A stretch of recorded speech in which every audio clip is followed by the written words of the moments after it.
Hey Moto America fans, this is Cam Peterson. Thanks for watching. Subscribe to the Moto America YouTube channel for more coverage. Also like and comment. 55 of Michael Gilbert. He's going to be on that outside second row, that green bike on your left. I call it out. He typically gets some good starts, and he does get a good start. He's going to try and sneak in there. Look at the Honda of Ashton Yates on the outside. A couple of Hondas, the 99, the red bike, the 22, the red bike. But it looks like Corey Alexander with a start. The 23's out in front. Jeff May's going to move into second. That drops Jake Lewis back to third. Check that. Back into second. Travis Wyman got a good start too. Already moved his way up into fourth.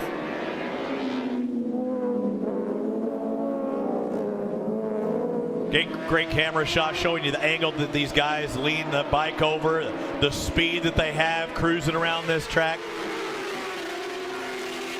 Hard braking zones into the right-hander. Now Jeff May wants to get back in front, knocking on the door. This is a cambered turn where they can kind of use that asphalt, as you mentioned, Roger. And now we work into the twisty, turny sections up and top. Some of these guys we've seen this week don't even want to negotiate those rumble strips. Something you have to deal with, especially in a car track like this. This time I think May might be a little bit more underneath and a little faster. I've been told it's an optical illusion, but my eyes do not deceive me. Jeff May has taken the lead on an inside pass into turn one. And Jake Lewis now with the fastest lap of the race. That's a race record as well. And you can see he's kind of coming back into that picture there with the top three. But without electronics also puts into play possibly using up those Dunlop tires. The Dunlop tire, it's a great brand, it's a great tire, but sometimes you can put a little bit too much. There you go, P2. And you got no kind of advantage because you have Jake Lewis right behind you. There goes Corey. Corey with a little leg dangle there for ballast, and he takes over position. Oftentimes you'll see riders go wide, but he was able to make it. Not only in the racing side of things and the application of the throttle, but the mental side of things. It's good to have a riding coach. It's always good to have a coach just to kind of, the days that you're down and just kind of bring you up. And also he gets to go out there and watch and use that experience when you have questions in certain areas. If you have a rider coach that's got a lot of experience, he can give you a lot of suggestions on what to do. May goes to the inside once again, and here's the case. Corey's going to try and go underneath, but it's kind of like a block pass in motocross. You hold that position, now make Corey go the long way around you. Corey didn't want to do that. You saw the immediacy out of Jake Lewis. He kind of felt Gilbert starting to claw his way back. He's looking around. I think Corey wants to lead this race and set the pace, because when he's in front, the race pace is a couple tenths quicker than when somebody else is in the lead. The Vision Wheel Honda in second of Jeff May, the 99. Just behind him, the winner and top qualifier, Jake Lewis of the Altus Motorsports Suzuki. The Michael Gilbert Racing Kawasaki back and forth.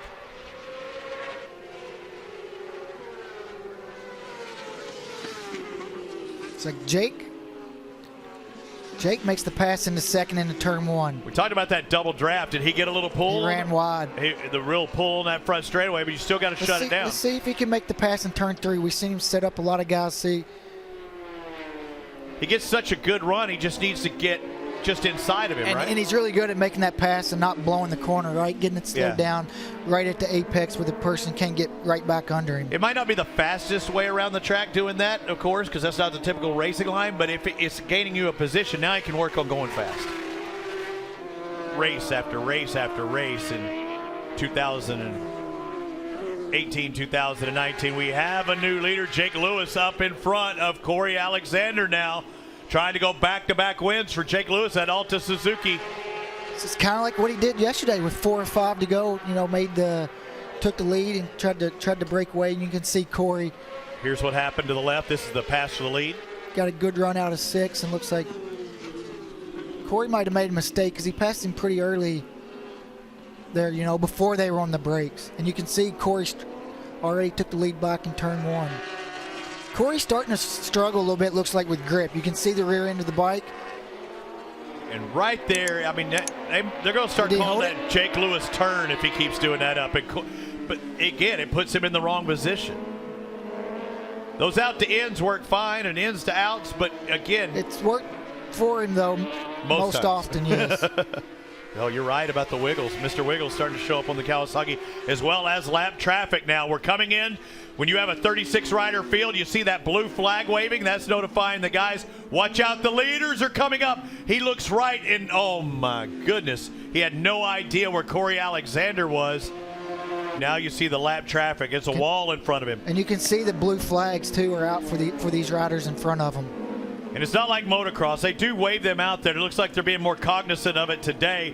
One rider pulls over, the other one doesn't, and you can see how it affects. But you can see the difference in speed between these riders. Now the rider knows. He pulls out of that racing line.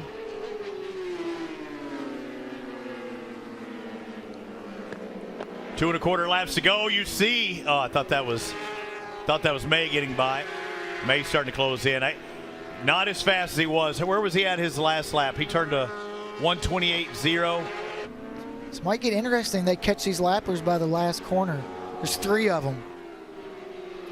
Jake's next opportunity is to try to get a good run through this part of the track and try to get up the inside. And you see him try to make the run right here into turn 14. Oh, man, he's hard on the brakes. He's on the inside. He's in there. He just stuffs it in. Looks like a motocross race. You're going to run out of tarmac. Neither letting off the throttle. They look more like motocross instead of road racing. So now this lapper's in front, so maybe Jake can try to get a good run out of this last corner. Looks like they both get through. Corey Alexander almost cooked that last turn, too, coming down the straightaway. That Suzuki's got a lot of power. I don't know if he's going to get by the Kawasaki. A race to the stripe. Corey Alexander takes the win. Second goes to Jake Lewis. And look at how close Michael Gilbert was. He was within a second at third. A race to the stripe. Danilo Lewis and Ashton Yates. They're 6th and 7th. I could see Jake setting that last pass up into 14. You see, that was a little bit wider and tried to. But what put him in there so deep was, you know, when we see the replay, was Corey was blocking it. So he put him all the way on the inside, which made it hard for them both to try to make the corner.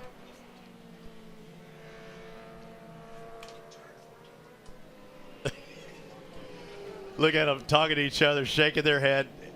You know, both of these guys, you know, do some training on the dirt. It looked more like a dirt race than a road race for a while. And eventually, you know, in that particular instance, Corey Alexander was on the outside looking into that one right-hander. I thought he was going to run off track, and he did not want to let off the throttle.